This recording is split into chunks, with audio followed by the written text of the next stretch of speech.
then he continuing this journey again. Super అండి. ఇక fight సీక్వెన్సెస్కి వస్తే మనకి పవన్ కళ్యాణ్ గారి ఫైట్స్కి ఒక సెపరేట్ క్రేజ్ ఉంది. ఇందులో ఎలాంటివి ఎక్స్పెక్ట్ చేయొచ్చు? పవన్ సార్ ఫైట్స్ కన్నా like his martial art skills Yes, yes. First నుంచి రెగ్యులర్ ఫైట్లా ఉండదు సార్ అది ఎప్పుడు. దాంట్లో అన్నింటిలో ఒక డిఫరెన్స్ ఉంటుంది, లైక్ ఒక లాక్ ఉంటుంది. So all his martial art skills use చేస్తాయి ఎవ్రీ ఫైట్లో ఉంటుంది. సో అలాగే ఈ పిక్చర్లో 6 ఎపిసోడ్స్ ఉన్నాయి. ఒక్కొక్క ఎపిసోడ్కి ఈ వాన్స్ డిఫరెంట్ ఫైట్. ఒక ఈ ఫైట్ లాగా ఇంకో ఫైట్ ఉండకూడదు అని pre set mind.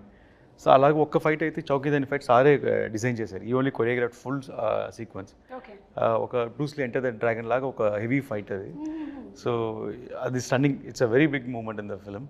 So almost దానికి 50-60 డేస్ షూట్ చేశారు ఒక ఫైట్. 50-60 days for one fight. One fight shoot చేశారు. అంటే దాన్ని ఏమంటారంటే it is not a fight. ఆయన ఐడియాలజీ ఏంటంటే ఒక 100 మంది మధ్యలో ఒకటి ఇరుక్కుంటే రియల్గా ఎలా ఎలా ఫేస్ చేస్తారు, ఎలా చేస్తారు, ఒక అలా ఉండాలని. అంటే ఫైట్ లాగా సినిమాటిక్గా ఉండదు, రియల్గా ఉండాలని, చాలా రాగా ఉండాలని. అండ్ చాలా గూస్ బంప్స్ మూమెంట్ వీళ్ళ అది చూసినప్పుడు. And there's no dupes in that fight. And అన్ని సారే చేసి దానిలో లైక్ ఒక ట్రైలర్ కూడా కట్ వచ్చి ఉంటుంది, 2 స్పాట్లో ఫైట్ చేసి ఉంటారు. So that is big.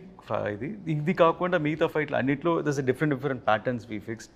And అన్ని ఫైట్లో సార్ స్టైల్ ఉంటుంది, మెయిన్ అది important. Sir style, sir pose. And మనకి కావాల్సిన మీరు చూసారు కదా, స్పియర్ని కొట్టడం, 6 కొట్టడం. So this all moments are there all the fights. So Nidhi కూడా ఏమైనా ఫైట్స్ ఉన్నాయా?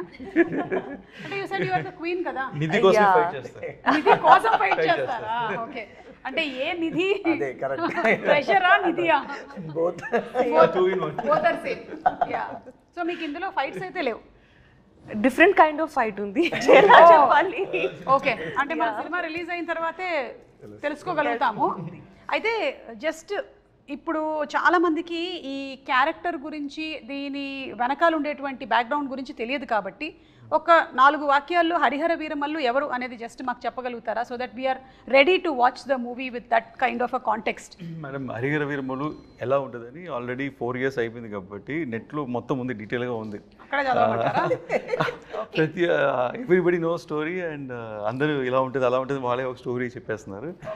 బట్ అండర్ కరెంట్గా ఒక మంచి సోషల్ కాజ్ ఉంది మేడం. హరిహర వీరమల్లో ఒక మంచి సోషల్ కాజ్, మన కల్చర్ కోసం ఒక ఫైట్ చేసే ఒక హీరో, మన హీరో. సో అలాగే ఒక పోర్ట్రేషన్ ఉంది సినిమాలో.